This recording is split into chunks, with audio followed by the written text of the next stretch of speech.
บ่หันตีเมียเนาะแพงบ่กล้าตีเนาะบ่กล้าตีได้ตีก็ตีเมียตัวเองก็แชมตีหน้าแข้งนี่แหละเก็บซื่อบ่ได้ให้บ่ได้หยังจักเทื่อนะเมียผู้นี้บ่ได้ว่าท่านใดว่าคน7-8มื้อเนาะท่านได้เว้าหยังกับกัน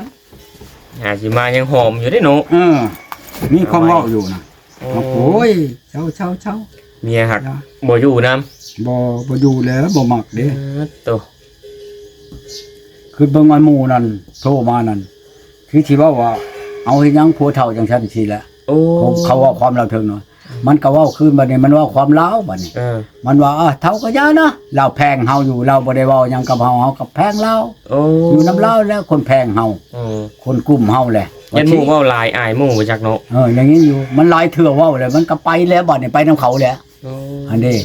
บ่ได้ตีหยังดอกเฮามาเบิ่งแล้วเนี่ยกุ้มหุบนี่กุ้มอยู่มันตีว่าเฒ่า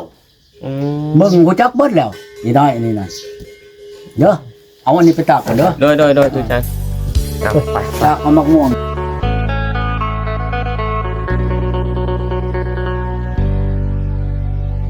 เด้อเอาอันนี้ไปตากก่อนเด้อโดยตุจันไปตากเอามะม่วงนี่ก่อนอย่างเลยมันแดดล่ะโตนี่พี่น้องตุจ่าเจียมะม่วงไปตากเบิ่งดูมะม่วงเนาะโอ้ยเห็นมะม่วงแผ่นนี่มาเลยก็นี่ตากไว้เรียบร้อยคั้นมะม่วงน่ะก็มือค่อยนี่คั้นเฮ็ดหลายๆเด้อไม่เท่าว่ะนี่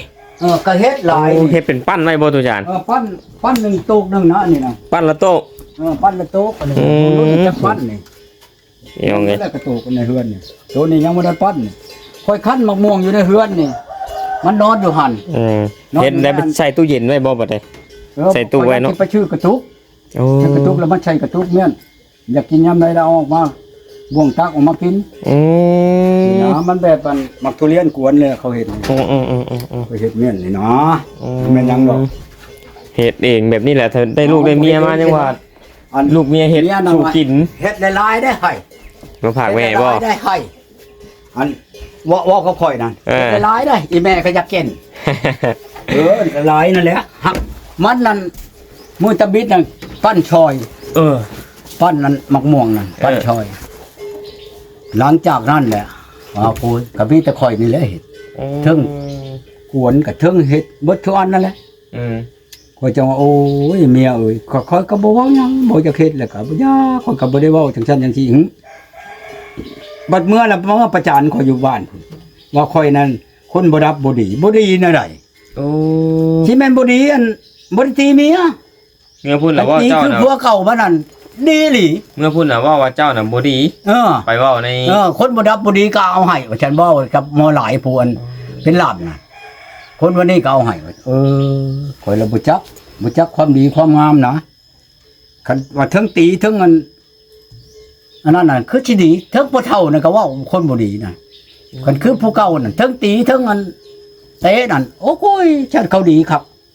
เจ้าว่าเขาดมหัวหำบ่จักบ่ได้ถามบ่ตุจานว่าบ่ดีบ่ไหนสิถามเลยนะถามจักหมอเว้ากันอยู่พุมันบ่ได้โชว์แน่เนาะบ่โชว์นะบ่ได้ถามโชว์เนาะชาวโลดบ่เว้าหยังหลายความอีก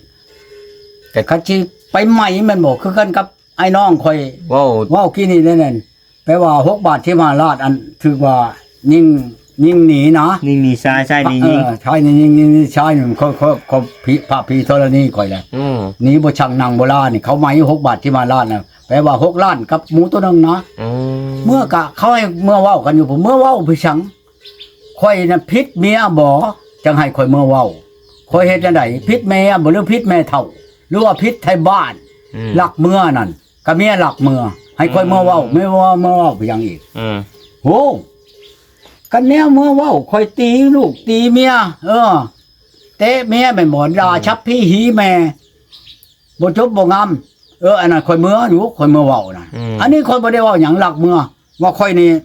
ชังคมแหงอยากเมื่อบอกอย่างเมื่อบอกบ่ให้ข่อยนอนนำบ่แน่นั่นบ่อยากให้ข่อยเฮ็ดข่อยหยังนำบ่เมื่อเอาเมียมาซื่อๆน่ะบ่คืออันมันเอาช่องอันได้ช่องลูกนั่นมันไปนอนนำผู้ใดมันจังได้ลูกน่ะอันเมียข่อยน่ะโอ้ยเช้าลึกเนาะทุกจ้าจักมันเบิดแล้วมันอยากได้เครื่องนุ่งของถือ มันอยากได้แนวนั้น มันมาหาข่อยนี่เงินก็ได้แม่นบ่5 ล้านเลยเด้ให้แม่มันกับลุงมันบัดนี้ล่ะก็แม่มันมายามก็เงินล้าน5แสนไก่6ตัวเข้าช่องชอบชิ้นไม้อีก3พื้นชิ้นไหมอีกชิ้นนึง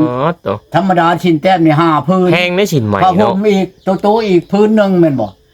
ชิ้นเมียอีกชิ้นน้องอีกชิ้นป้ามันอีกเอาให้เป็น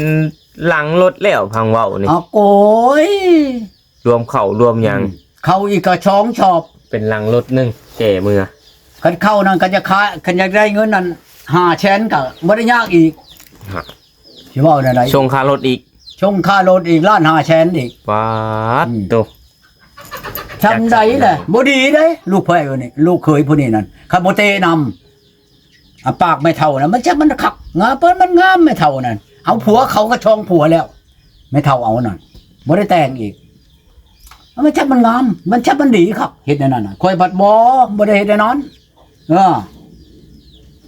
อยากกินหยังคอยไปชื่อมาให้กินบ่ดีได้เคยแนวนี้นั่นผู้มันดีนั่นเทิงเตะเทิงทีนั่นดีอีหลีเขาคนแนวนั้นมักแนวนั้นก็เอาผัวเขาก็มักคักอีหลีคักในมุกในใจนั่นคอยจังบอกให้ไปเอาในเด้อไปอยากได้ชาวทองนี่นั่นไปโลดบ่ได้แต่งดอกกีบนึงก็บ่ได้แต่งไปได้ไปเอาแน่เด้อวันนี้ก็คือแถวเมืองวิระนั่นแล้วแน่นางทองน่ะนะนางทองอยู่บ้านนั่นอันนั้นน่ะกับตูก้อนนี่จบกันแล้วเนาะจบกันแล้วยาแล้วจบกันแล้วขาดกันแล้วยากันแล้วเราอยากเอาไม้กันชุดแล้วแต่เราชุดแล้วแต่รถตู้จานอยากเอาไม้กับชุดแล้วแต่ตู้จานจบบาดคอยบ่น้ำพอกน้ำอันนั้นสิโทรบอกแต่ล่างคอยยาแล้วเลิกแล้วกับหัวหน้านั่นพอกเอาเพียงชาวทองน่ะเอาไปสั่งคันว่าชิ้นนุ่งแพ้ถือก็เอาเมื่อเตือนข่อยไปเงินใช้ก็เอาเมื่อเตือนข่อยสิพ่อเอาก็บ่ได้หยังแล้วมันบ่ได้หยังพอดีเสียแต่ค่าท้องค่าเว้าหั่นแนวสิได้ข่อยก็สินำเอาอยู่นี่อย่าให้มันเอาไปซะข่อยสิไปพุธาตุพุ่นไปยับครูยัดอันนั้นเฮ็ดให้ข่อยพุ่นอย่ามันบาดนี่นะเอาจบกันแล้วมีแต่สิหาไม้ต่างคนต่างหาไม้ฉบับนี้เนาะตู้จานพ้องข่อยกับพ้องบ่ขึ้นของโมเมนต์ข่อยสิไปชูเมียข่อยหลักนี้แต่เมียหลักนี้แต่ข่อยอยากได้ฉะนั้นให้ข่อยขึ้นไปเว้าเอาป้าทุกคันว่าข่อยนี่ยังสิเมื่อยดอกจะมาเว้าช้าอย่างฉันสิยังว่าเป็นปัญหาได้นี่ลูกเคยวัดนี่ก็เว้าให้ลูกเคยวัดใดข่อยเฮ็ดเพียงกับแม่เฒ่าเฮ็ดเพียงกับเมียโว้ยอยากจะมันงามครับแม่เฒ่าวันนี้น่ะงามก็งามแน่คือกันก็พอโทรไปนี่เว้ากระชากใส่ข่อยได้ก็เลยบ่โทรเท่าปานนี้โทรไปจังข่อยก็อยากถามเมียแหละเนาะสักทีก็ดีหักโทรไปก็ติดเนาะติดโทรนี่ก็ติดข่อยลองเบิ่งอยู่ว่าข่อยเอาโทรศัพท์ข่อยมีชามหน่วยเนาะข่อยเอาลองเอาหน่วยนี้โทรแล้วข่อยบ่เว้าบ่หยังนั้นมอดปรับจักหน่อยโทรมาเว้าทอดคุยกับข่อยทอดเจ้าอยู่ไสเนาะอ้ายเนาะได้ทำหน้าโอ้ยข่อยให้บ่เจือดเนาะบ่เจือดโทรนี่โอ้ยน้ำไหลน้ำบ่เจือดนี่จักสิเว้าเพียงแหละเพิ่นบ่จักชาวว่าโทรศัพท์ข่อยนั่นมันชาติจังเพิ่นบ่จักเพิ่นอันนั้นเนาะข่อยลองเบิ่งเดี๋ยวนี้มาได้บ่เจือดบ่มาว่าข่อยบ่ได้ไปเด้อข่อยไถนาช่อยเท่าข่อยว่าได้นี่เด้นี่เพิ่นนั่นอัดอันนั้นมาเด้โดยเจือดว่านั่นแม่นข่อยว่านั่นเด้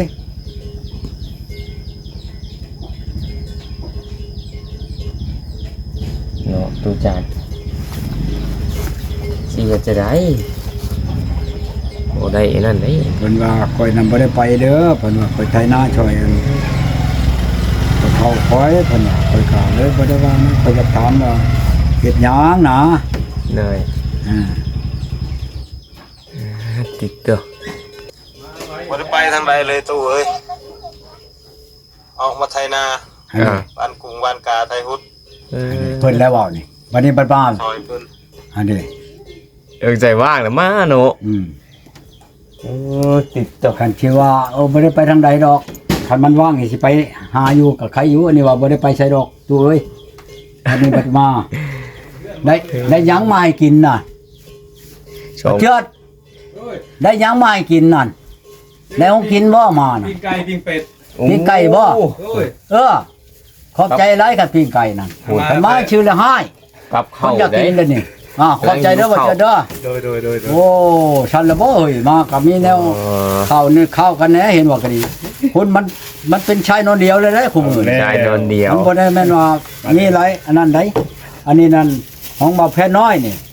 อันนี้ขนมกับอันนี้ละเรามาย ำกินยามมื้อเช้าได้บางเทื่ออัน บำรุงยามมื้อเช้าเนาะ แม่นบางเทื่อตื่นน วัด อน บ่ ตื่น มี ยาม กาแฟชำเดียวนี่ กาแฟ สิได้ เนาะ เอาไปชื่อกาแฟได้จักหน่อย โอ้ อยู่บ้านเวียดนี่ แต่มื้อนี้ก็แต่งตัวรอแท้จ้ะตู่จาน ฮะ มื้อนี้ก็แต่งตัวรอแท้ โอ้ก็บ่ได้รอแล้วธรรมดาคนบ่มีเมียก็เห็นว่ามันรอได้แล้วเฮ้ยเนาะ ตื่นเมื่อกี้จะลงเราได้เมื่อกี้นี่ได้ เห็นได้ฉันคนบ่มีเมียก็เช็ดงอมเงาเฮามาบ้านก็บ่เป็นแล้วบ่เจอเลย ออกกล้องนั่นต้องแต่งตัวล่อได้เขาให้เราแต่งตัวล่อได้บัดนี้นะ เห็นได้ฉัน เพื่อผู้สาวเบิ่งเด้ เอาแล้ว คนยังหล่อยังงามอยู่บัดเมียบัดบ่มีเนาะ อันนี้เฮ็ดตับช่วมตำเซมอยู่บัด ยังชี้ ผู้สาวบ่มักได้ คนบ่มีเมียเนาะ เอ้าไผมาอีกบ่เจิด ฮะ ไผมา ยังว่าเด้อ นี่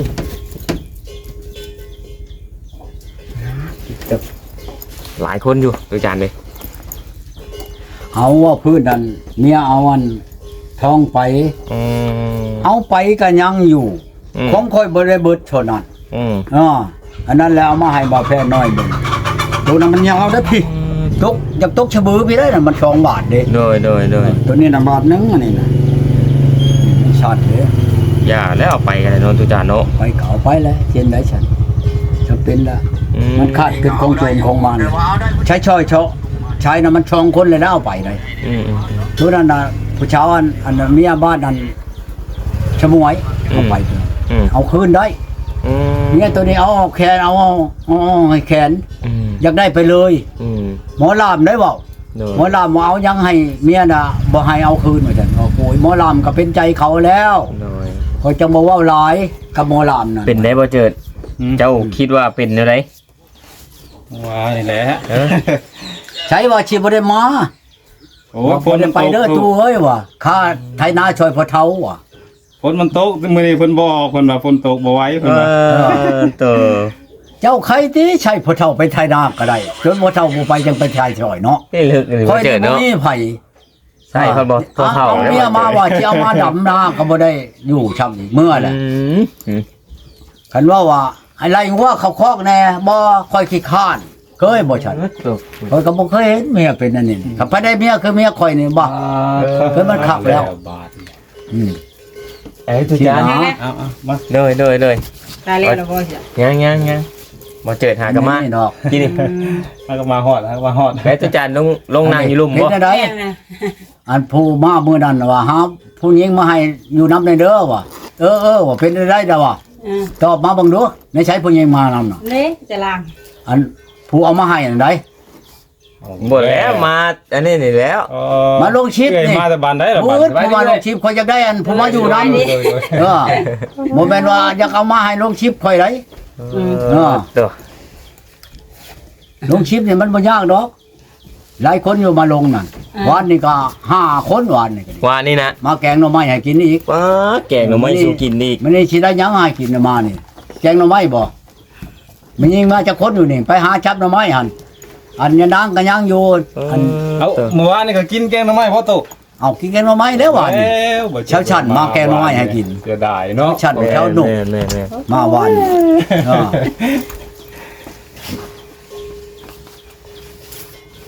บอกว่าให้หามันยิงมาอยู่น้ำมันฮอดยามให้ยามนาเลยว่ามันนั่นได้ หาแม่บ้านมาให้เนาะ เออ อยู่ผู้เดียวบ่เป็นเนาะ เพราะว่ามา อายุหลายชำนี้ ใช้ว่ามาบ่มี หนึ่งเข้า มาแล้ว กินเอง แม่ เดี๋ยวว่ามาสิมาอยู่อีหลีมาถ่ายชิปนี่โอ้ย โอ้ให้โอกาสก่อนแหน่ตัวจานเพื่อเพิ่นสิหาได้เด้หาติดต่อให้เว้า หามัน มันบ่ง่ายคือชื่อเป็ดชื่อไก่ได้จับมาโลดหาเมียให้ผู้ใดสิหาได้ง่ายเออสิเที่ยงเด้อเนาะดีโทร ที บ่ แล้วนี่บ่ายเลยเด้น่ะ บ่ายแล้ว 2 โมงปลายเลยนี่ข่อยยังบ่ได้กิน โอ้ ฮอด เที่ยงกว่าแล้วนี่ เย็นได้นี่ ข้าวเพลเพิ่นกินครับ ยังบ่ทันกินได้กินแต่ข้าวเช้าพุ่นแล้วกิน โอ้ นั่นแกงหน่อไม้อัน เช้าชันแบ่งเมียนไหหวานนี่ โอ้ เราอยู่ในหมอกคนก็อุ่นตัวนั้นแล้วก็กิน กินเนาะ ตอเช้านั้น เป็นได้ชาวสันแกงหน้ำไม้แซ่บบ่ ก็ธรรมดาอยู่ แซ่บเนาะ อยู่ เฮ็ดกินแซ่บเนาะ อืม เพราะเราไม่เฮ็ดกินหลายเทื่อได้เฮาเบิ่งในคลิปนี่ก้อยปลาก้อยหยังเราก้อยบ่ ก้อยปลาเราก็มาก้อยเทื่อนึง อันนี้ สองเทื่อนี้เลยเรามาให้กินอันนี้ โอ้ มาเนี่ยหลายเทื่ออยู่หรอกประมาณอันนั้นน่ะ ถือว่าเป็นแม่บ้านแม่เดือนได้เนาะตุจาเนาะ ได้ธรรมดาแล้วเราก็เป็นแม่ห้างมาได้ลูก2ลูก3แล้ว ติดตัว มันก็เคยเฮ็ดมาพอแห้งแล้วในครอบครัวเรานั่น อืม แม่นเราบ่เคยเฮ็ดดอก อืมอืมอืม ฉันนะ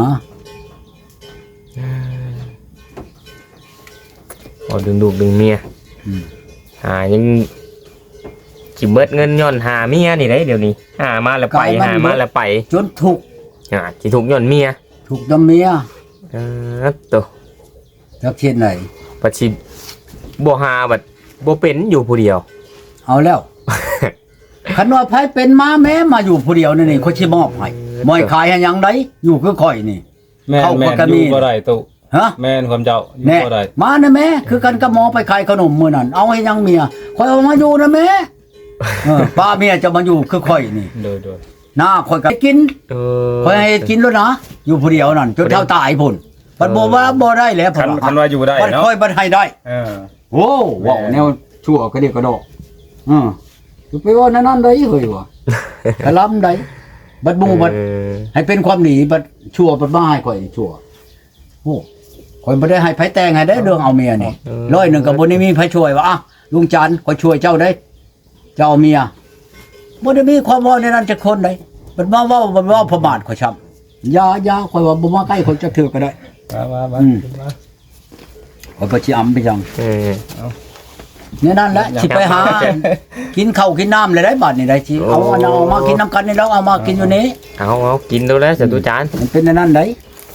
ที่ได้บ่แม่นว่าหยังได้นี่ได้เที่ยงแล้วเนาะ เที่ยงแล้วจังหวะแต่ว่ามื้อ เข้า นี้ เลย สิให้เขามา ไถนา ให้เขามั่งห่วงคือเฮ็ดออกไปพุ่นได้บัดนี่ มากตัวไหนนี่ มั่งชุมอยู่นอกแล้วให้เขาเฮ็ดหัวลงไปไถนาพุ่น โอ้